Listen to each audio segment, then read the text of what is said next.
So this is 44D, and this is Albrecht Dührer's painting The Hare. So you can see that realistic rabbit and how every detail is exquisitely painted by Albrecht Dürer. Here are his very famous, I've seen some prints of these in people's homes in America, Albrecht Dürer's praying hands. And then this is El Greco. El Greco's Annunciation painting. I love El Greco. El Greco actually wasn't fully appreciated in his lifetime. He lived from 1547 to 1614, and he didn't become known as a prominent artist till the late 1800s when Impressionism was emerging, because he was ahead of his time doing Impressionism already in the Renaissance.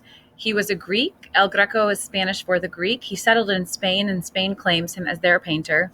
He painted historical scenes such as the Annunciation, portraits of church officials, and landscapes. So this Annunciation is really fantastic. He did some crucifixion work as well. I mean, look at the power and the movement there. I think if you're going to paint an Annunciation, put some power and some glory in there. Mary receiving the incarnate word, Jesus Christ. He also painted this view of Toledo, so a view of Spain here, his landscape.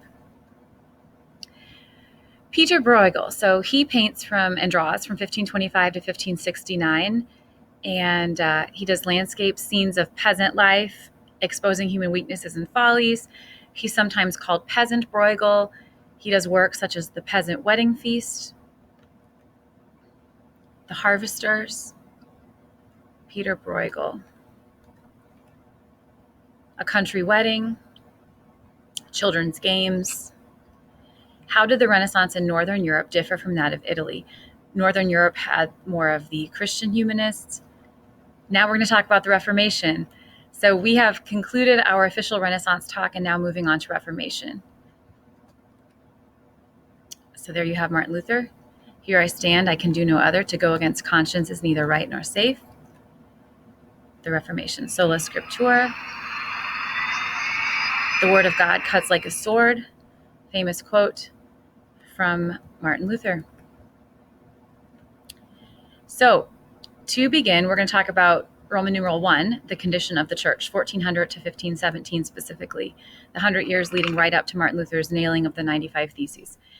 So Thomas Gascoigne of Oxford said, "Sinners say nowadays, I care not how many evils I do in God's sight, for I can easily get plenary remission of all guilt and penalty by an absolution and indulgence granted me by the Pope, whose written grant I have bought for 4 or 6 pence." So silly to say that we can sell what Jesus freely has won for us, which is of priceless worth. The church actually was selling indulgences beginning as early as 1095 AD, so hundreds of years before the Reformation, and they claimed they could pardon sins for money, which we know is not correct. Note number 1, 1309 to 1376. During the period known as the Babylonian Captivity, the papacy was forced to relocate to Avignon, France, under French control, away from Rome. So that was a difficult time for the popes. And along these times, you also have thinkers such as John Wycliffe of England in the 1300s and Jan Hus, Czech, of the 1390s, encouraging individual reading of the Bible, which went against what the popes at that time encouraged. Note number 3, 1378 to 1417.